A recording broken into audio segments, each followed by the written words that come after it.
Welcome back to Squawk Box. Yesterday, right here in Davos, I spoke to Pallantir CEO Alex Karp in a wide-ranging interview.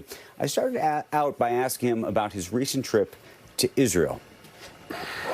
The main reason I went is because we corporate leaders, especially corporate leaders who are running publicly traded companies, need to stop just parroting things we don't believe when it's popular and then being silent when it's a little more controversial. What do you mean by that? Well, we have all these, we had a movement, I think it's fading away, largely understood as wokeism, where people said, quite frankly, in public, lots of things that no one believed they believed in private.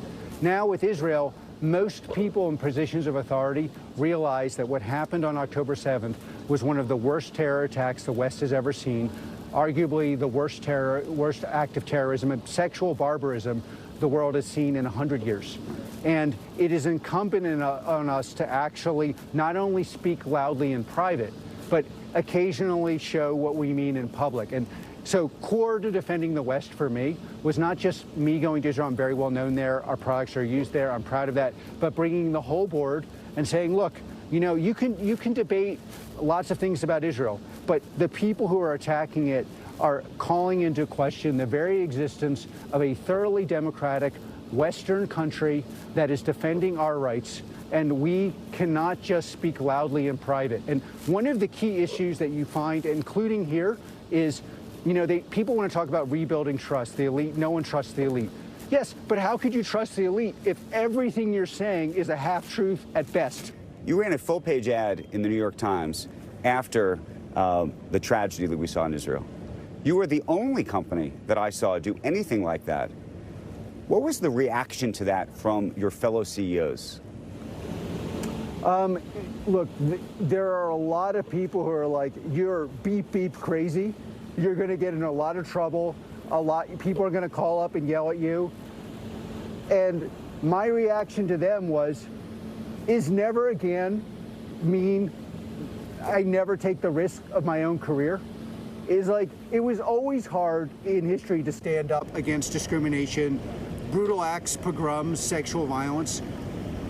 We are at the point where you have to stand up. And, you know, the interesting thing is, in private, a lot of people agree with me. Their position is, but you can't say it in public because you'll offend someone. And this is exactly wrong. You can no longer live in a world where you are not saying something that will offend, you only say things that will offend no one.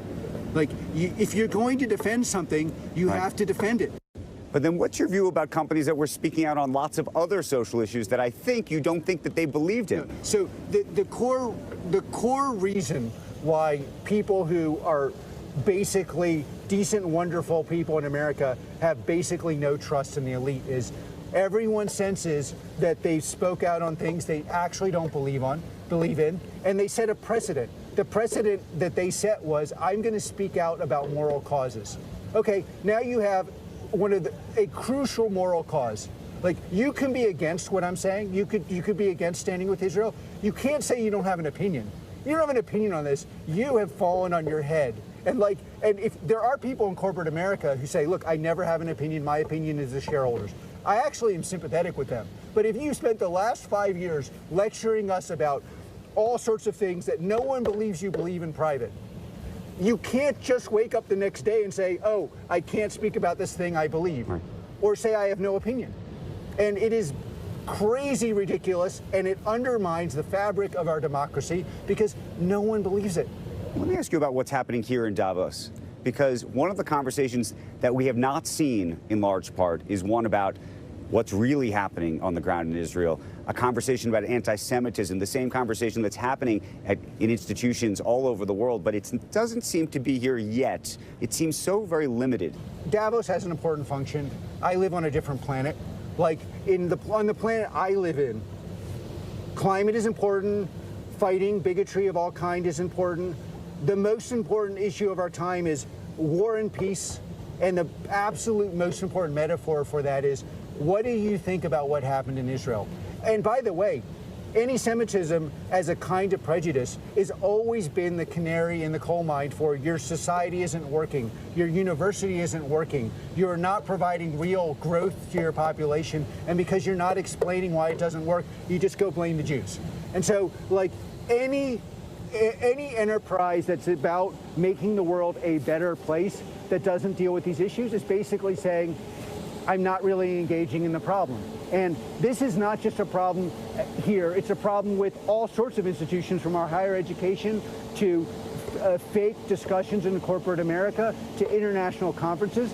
And like, I don't know why it falls on me to say the obvious, but this is obviously just shows you you're not talking about the real problem. Can you speak to your recruiting efforts and how you're changing them in terms of where you plan to recruit people from and how you think about what used to be the most prestigious schools in America? Look, Palantir, in all modesty, has been way ahead of the curve. We test everyone. You went to Harvard, we test you. You went to University of Colorado, you went to go to community college, we retest you.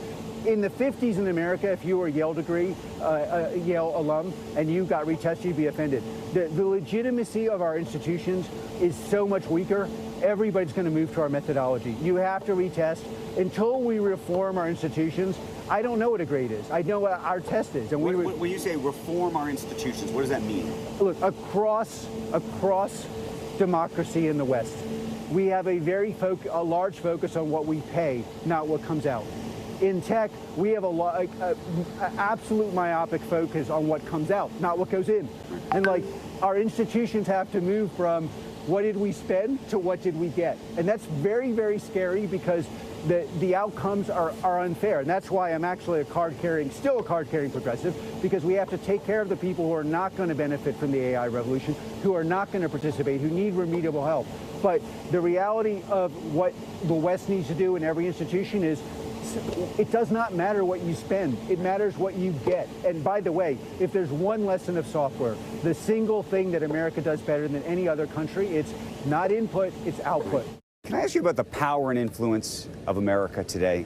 I spoke to Anthony Blinken, Secretary of State, yesterday, and we talked about all of these different challenges, whether it's Israel, Ukraine, China.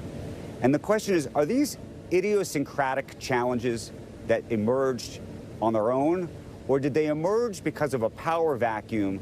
And this is the critique of what's happening in the United States, of the polarization politics of the United States, and that the American influence isn't what it used to be. Let me give you a different riff on this.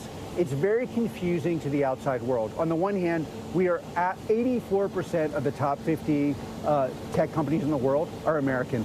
And in 10 years, it's going to be more like 90%. We are absolutely dominant. Part of the reason corporate America likes this kind of, I tell you fake things and you believe it, you become a product, is they want to hide everyone who's winning is in a small group of people, almost all in America. So that creates a huge problem with China, because we are actually winning and they are not.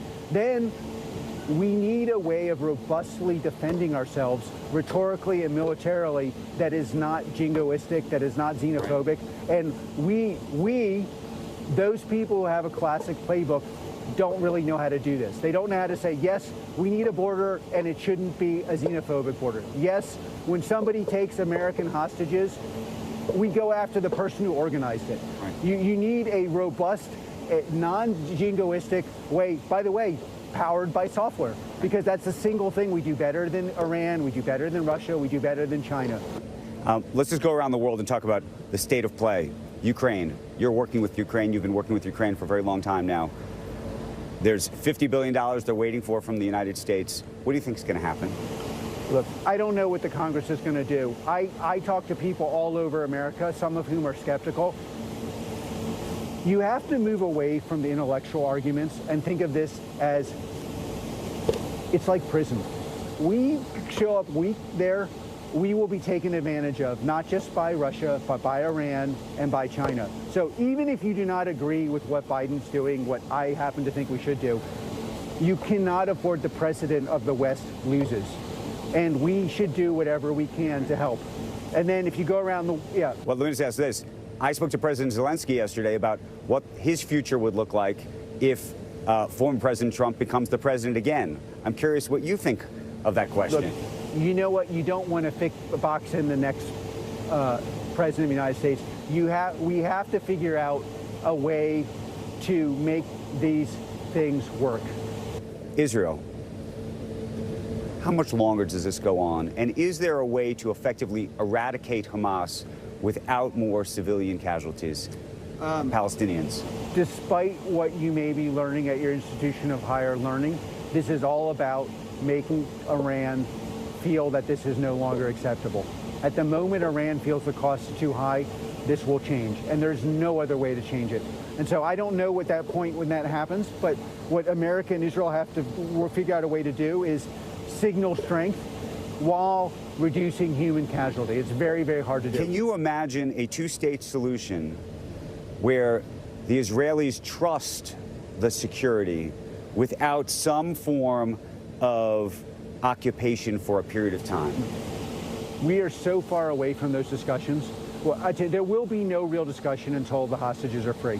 So, like, right now, it's like the hostages have to be freed, Hamas has to be taken apart, and then there will be a discussion. It's going to take a lot of trust building to make anything like that work, and I don't know when that happens. State of play, China, Taiwan.